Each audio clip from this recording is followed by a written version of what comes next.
ora, o que é Geena?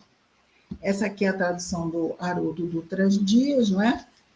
E ele vai comentar aqui, trazendo essa origem do termo Geena para nós. Diz ele assim: transcrição do vocábulo aramaico Ge-Inan,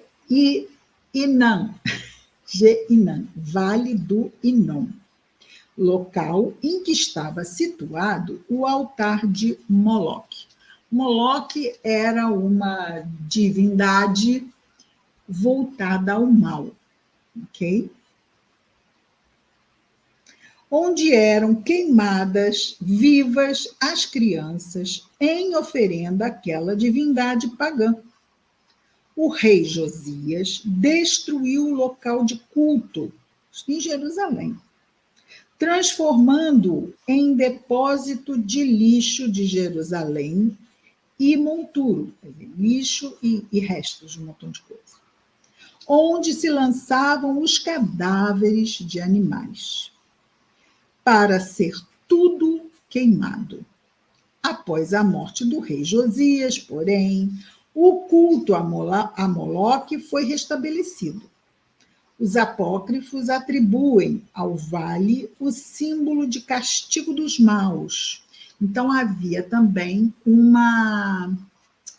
vamos dizer assim, uma comparação com um lugar que muito nos lembra o inferno católico, não é?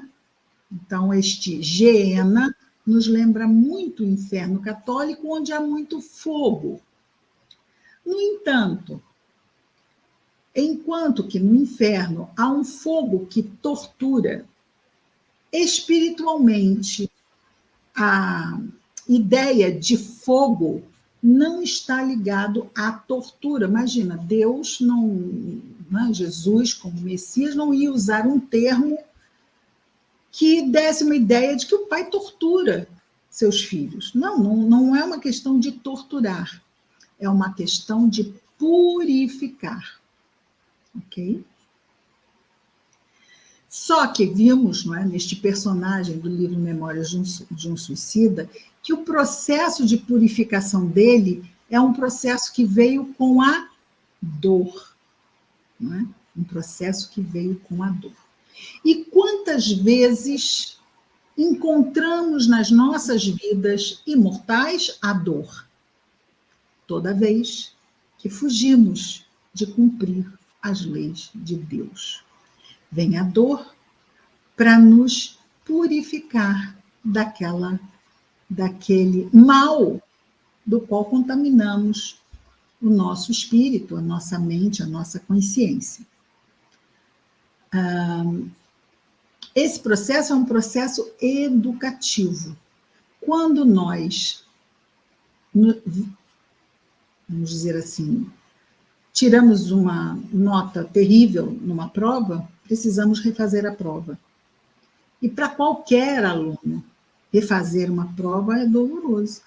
Já fazer uma dói. Tem que fazer duas, não é? Sendo que a expiação é uma prova que vem mais difícil do que a própria que ele caiu anteriormente. Né? Não vamos esquecer. Ai, Cristina, mas isso que você fala não faz sentido para mim. Como assim uma expiação vem... Uma expiação vem sempre mais difícil do que a prova ou a expiação anterior, porque pode ser que eu passe por várias expiações até que eu me livre daquele problema que está em mim, que é escolher errado sistematicamente, encarnação após encarnação.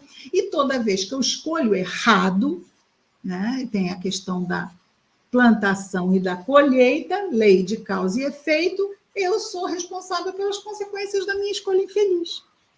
E sendo assim, eu tenho que responder por ela. Assim como o aluno não estudou porque não quis e não foi bem na prova, vai ter que repetir a prova. E se não for bem, vai repetir de novo, até que se dedique a estudar.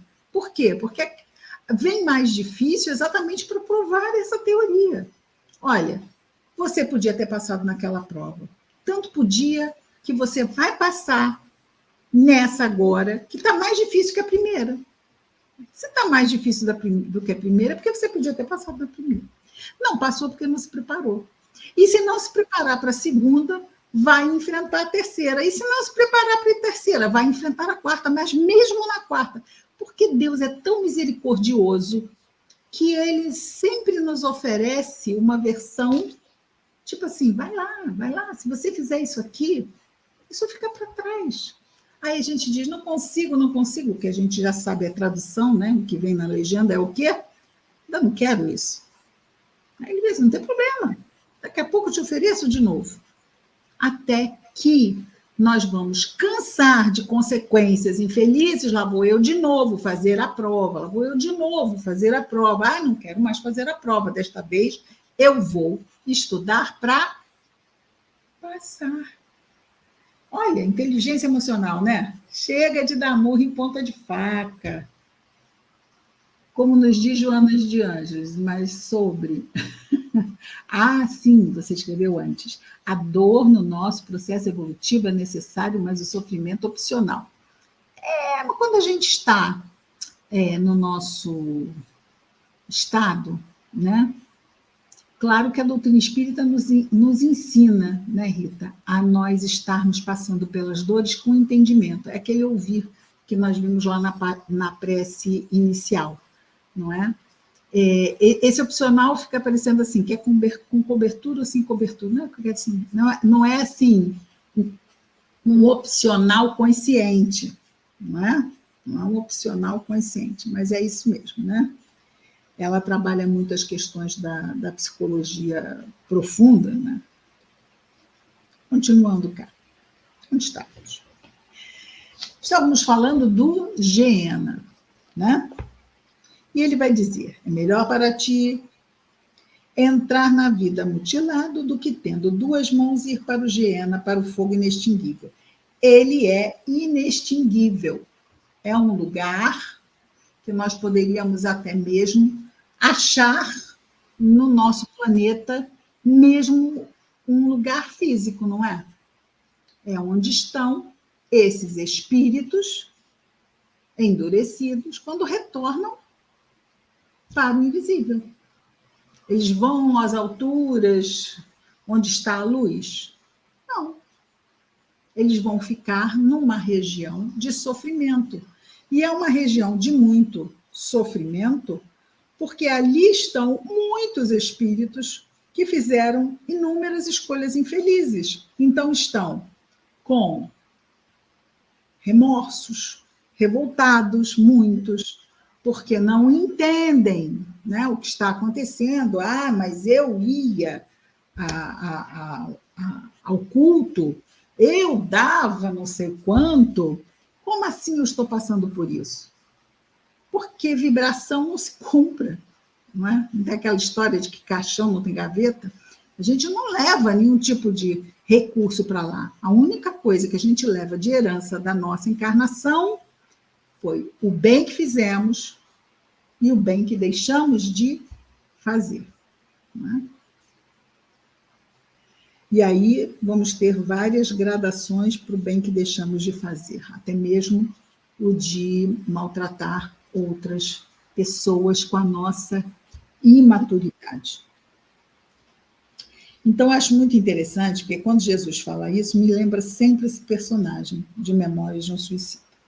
E ele vai dizer que esse lugar, que ele chama de Geena, para que as pessoas pudessem ter uma ideia melhor de que tipo de lugar, porque Jesus está esclarecendo, e alguém pode dizer assim, ah, mas isso é muito assustador. Mas mesmo sendo assustador para o mal no mundo, são ideias muito impactantes que ele traz. E o mal para no mundo? Não para. Não é interessante? Porque a gente vai ver que essas pessoas... Ah, mas as pessoas que estão fazendo mal no mundo, elas não sabem. Quantas vezes elas desencarnaram? Quantas vezes elas estiveram lá naqueles locais? Elas estão voltando e quando chegam aqui, esquecem e fazem questão de esquecer para viver de novo as paixões. É quase que mesmo aquele vício do álcool, que a pessoa deve estar assim, com o fígado totalmente desfeito, passando mal horrores. mas ela precisa, ela quer o álcool. Ela quer, sim. Ai, mas é o vício que quer. Ok, ela se colocou nessa condição. Né? E tem que, vamos dizer, repetir, repetir, repetir, até que um dia vai dizer o quê? Chega, não quero mais isso. Aí sim vai começar a sair da condição de lobo para a condição de ovelha. E aí ele vai falar sobre higiene o seguinte: o fogo inextinguível, porque o fogo tem uma função, que é a função de purificar. Tá?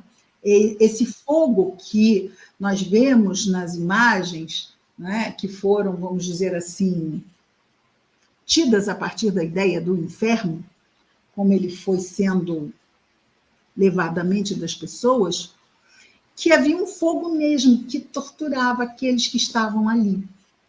Mas o fogo que queima não é um fogo externo, é um fogo interno. Né? É um fogo interno, de um desespero, de uma ânsia e mesmo de um desejo de voltar para a cena do crime, de voltar para a matéria densa. Muitos espíritos ainda estão viciados no ouro. A gente às vezes pensa em vício do álcool, vício. Não, mas tem outros vícios. O vício de submeter o irmão, né? De humanidade. O vício da cobiça, de querer o que o outro tem e fazer tudo para conseguir. Né? O vício de consumir riquezas físicas como se fosse viver 500 anos. Numa insânia. A gente pensa assim, gente, isso não faz sentido. Um vício de quem? Vamos imaginar alguém que fosse viciado em álcool e comprasse milhões de litros de cachaça que não conseguiria sorver numa encarnação. Mas isso por quê? Porque perde-se o bom senso, perde-se a perspectiva. Por isso é que os bons espíritos cuidam desses espíritos com muita caridade, com sentimento de caridade, enquanto em nós, muitas vezes, eles nos inspiram repulsa, nos inspiram mesmo revolta, indignação, não é? Com o tempo, nós vamos mudar a nossa visão. Mas os bons espíritos já olham para esses, vamos dizer, algozes de si mesmos, não é? Porque, sim, eles perseguem outros, mas fazendo isso, eles estão o quê? Prendendo essa amor como asno, não é? Melhor seria. Por quê? Porque a consequência é pior do que isto. Tá? Melhor, muito melhor de Jesus, não é nem melhor, muito melhor seria que se prendesse uma mão no seu pescoço, como um asno se jogasse ao mar.